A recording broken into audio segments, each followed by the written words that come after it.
Hello all, myself Vidangi and I am a legal intern at Lexis and Company.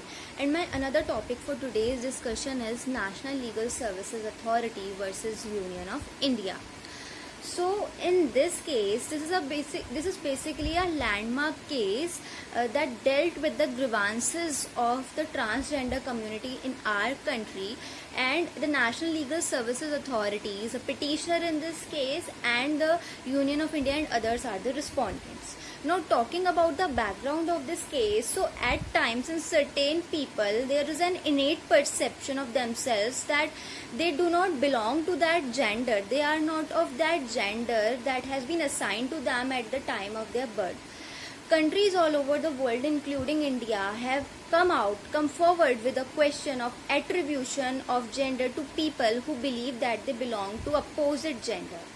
When a person acquires gender characteristics of the sex which conform to their perception of gender, that is basically different from the gender assigned to them at the time of the birth, which leads to the social and legal complications. And also it was recognized in Yogya Karta principles that everyone has a right to recognition everywhere as a person before the law, and therefore they should be treated equally in the eyes of the law in every sphere of their life. Also, despite of the recognition of such principles, transgender communities in our country face a lot of harassment and discrimination and gender identity problems.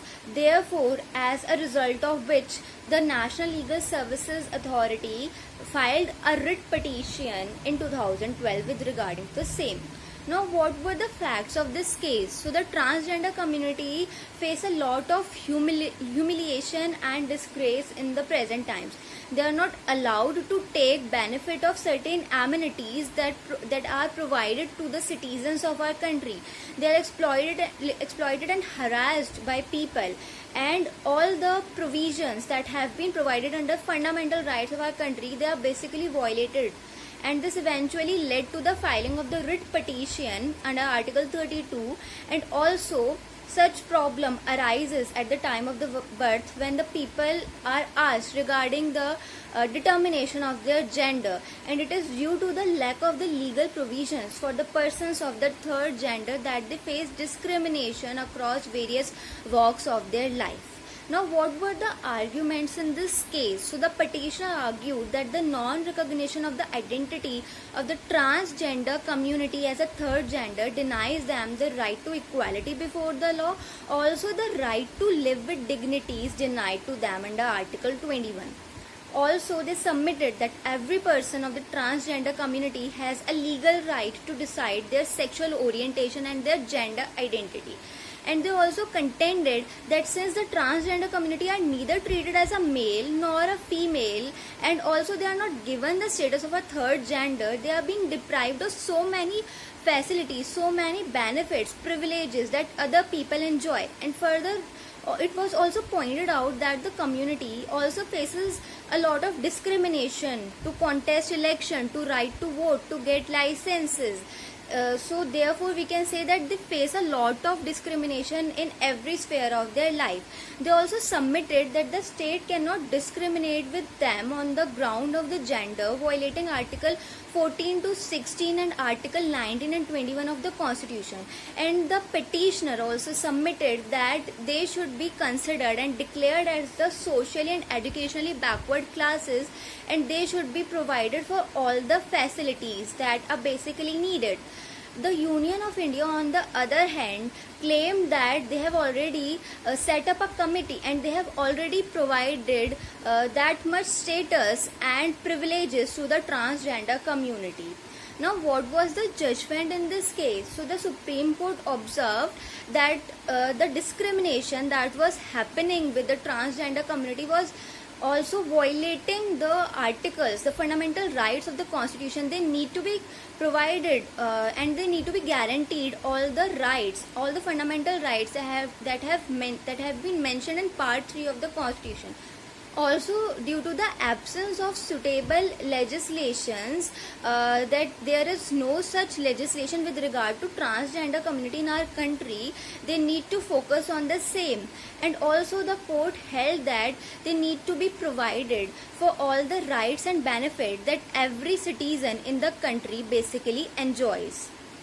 Also, they claimed that the Supreme Court claimed that Article 14 is a right enjoyed by every person. Similarly, it applies equally to men, women, or a transgender person also, and hence transgender people are entitled to equal legal protection of the law, and they have equal right in employment, healthcare, education, and everything.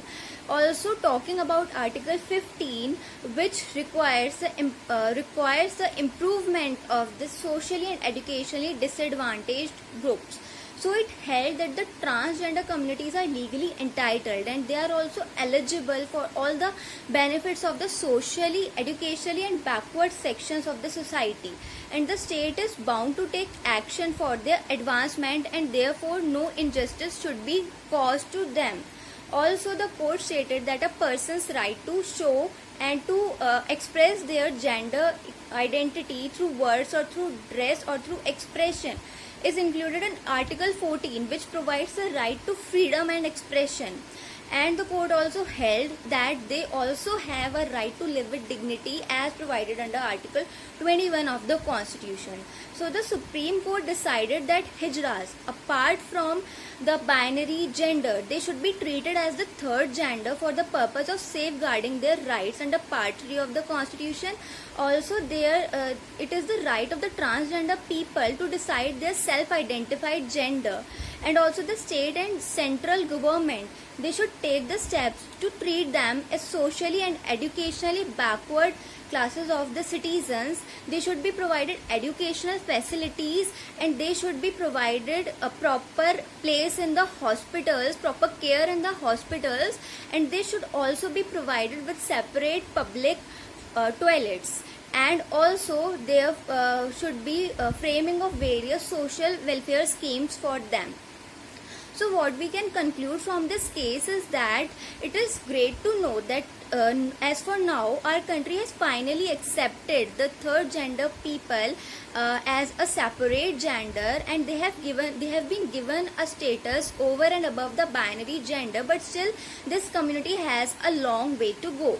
And according to Gauri Sawant, who is also a transgender, she claimed that if people want to recognize them, then they should recognize them as transgender. Although so many years have been passed since this verdict came, but still the transgender people are not giving that recognition, and people need to change their mindset towards them. Also, she claimed that she is proud of the identity that is given to her by the nature. So at the end, it basically depends on the mindset of a person, that how he or she sees the society, sees everything. And we should not forget that our preamble of our country, it starts with the word "we the people of India." So guys, that's all about my discussion on this case. I hope you all liked my video. If you guys have any doubt with regard to this video or to the previous one, then you can comment in the comment section. Also, don't forget to subscribe to our YouTube channel, Lex Click. We will meet in the next video with a new topic. Till then, bye.